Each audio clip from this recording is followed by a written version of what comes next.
What the haters talking about? Yeah. Order in Texas.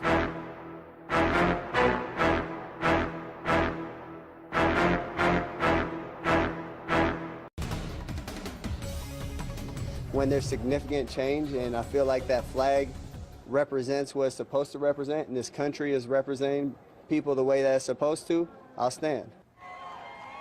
Well, that was San Francisco 49ers quarterback Colin Kaepernick explaining why he says he will not stand for the national anthem.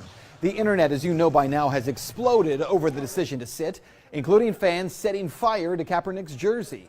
But interestingly, Kaepernick won't stand for an anthem that, as it turns out, celebrates the death of slaves. And I'm willing to bet you had no idea about this, because the only part of the story that we sing is the first verse. And yet, if you keep singing, the Star-Spangled Banner says much more than you might think. Let's start here, because the Star-Spangled Banner came to be during the War of 1812. It was written by Francis Scott Key.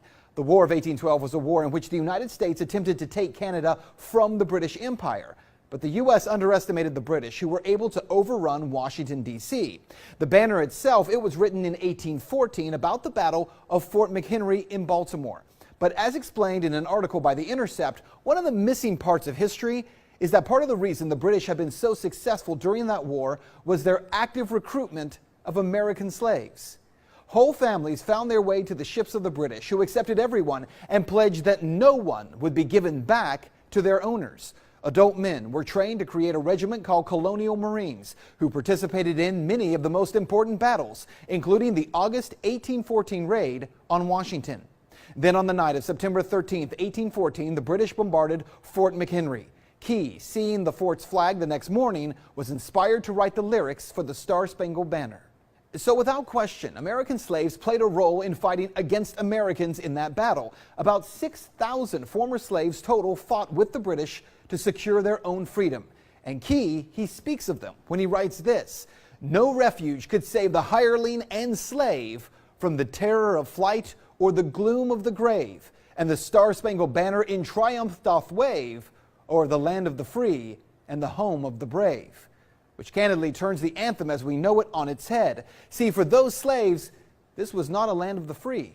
Reality check: during the War of 1812, there actually was one group fighting for their freedom. And the Star-Spangled Banner celebrates America's triumph over them. There's a lot of things that need to change. One specifically is police brutality.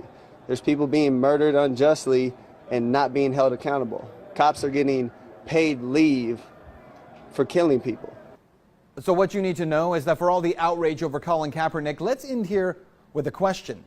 In 2015 alone, 102 unarmed black men were killed by police nationwide, and hundreds have died every year. 2014, remember this guy, Eric Gardner? He was choked to death by police because he had sold loose-leaf cigarettes. No officer was charged. 12-year-old Tamir Rice in 2014, he was shot to death within 2 seconds of officers arriving on the scene while holding a toy gun on a playground in Cleveland. And no officer was charged there either. Even this year, 2016, Philando Castillo, he was shot to death in Minneapolis. He had a concealed carry license. He never touched his gun. Yes, he had a gun on him, but he told the officer about it.